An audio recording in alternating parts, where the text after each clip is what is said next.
Okay, because I was doing roommate pranks earlier. It kind of triggered a story that I wasn't directly involved in, but I was around. There was a group of guys that were in Chico, and they were, one of them came from DVC, but there was a whole group of guys that I knew that were part of the wrestling team, a few of them, and they called themselves the Booze Pirates.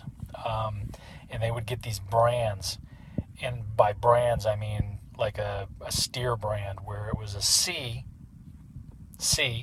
and it stood for Chico, Coors, and a female's anatomy, or a part of a female's anatomy. And they would get it on the shoulder, like right up here, up in the deltoid area on either side, or the calf of the leg. Those are the two areas. My old roommate got one. I never got it. And same with tattoos. I've always been around guys that have had them and just have never gotten them. But the two things with the Booze Pirates. One was they didn't start it, but the 86 riots that happened in Chico, their couch was one of the first items that got lit on fire, basically in Chico, which started the riots. I arrived later on, like the next 2 years later, and was involved in the second wave of riots in 88, or 89.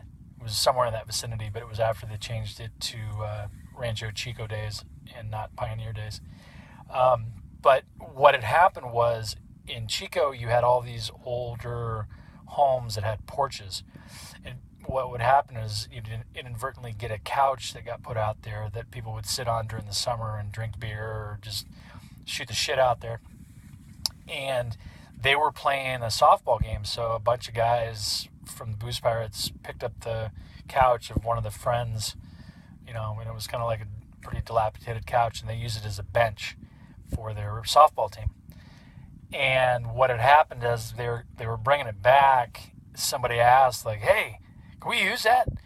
And because it was so heavy and because it had been out or whatever, they were like, "Yeah, take it." And it was what started one of the first fires of the 86, might have been 87, but in that vicinity, the first wave of riots. There was two waves.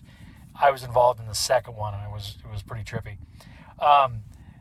The big story the wind up with them was they had a lot of them had mustaches. And this is back in college when they're in like 20, 21, 22, 19. A lot of them had mustaches. And a lot of them drank a lot. That was a big thing in Chico. It was almost like part of your requirements to go there was know how to drink.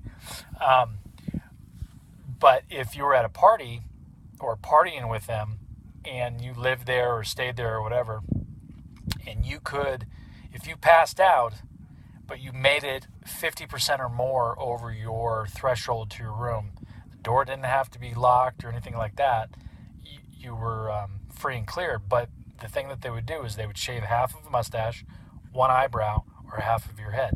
Those are the three things. And there was a guy, it was a story, and I can't remember the guy's name, but Bill Merrill was telling me about it, where after a party, he woke up and he was like on the couch or something, and he was like, "Oh my God."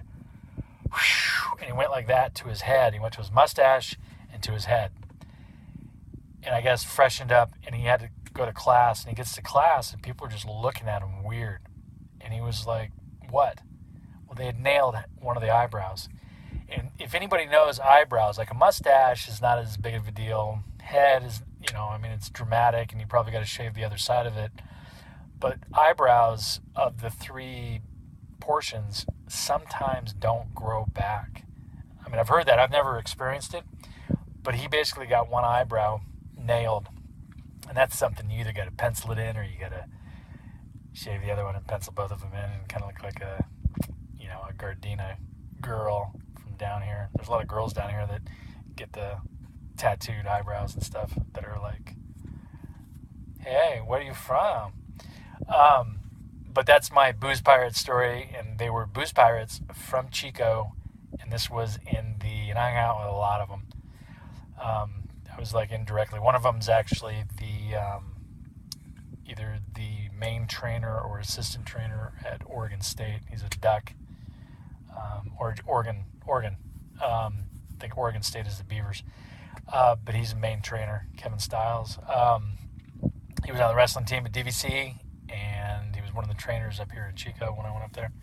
So, anyways, that's my Booze Pirate story, and I may come up with some more tonight. I'm not sure. It's a long Saturday.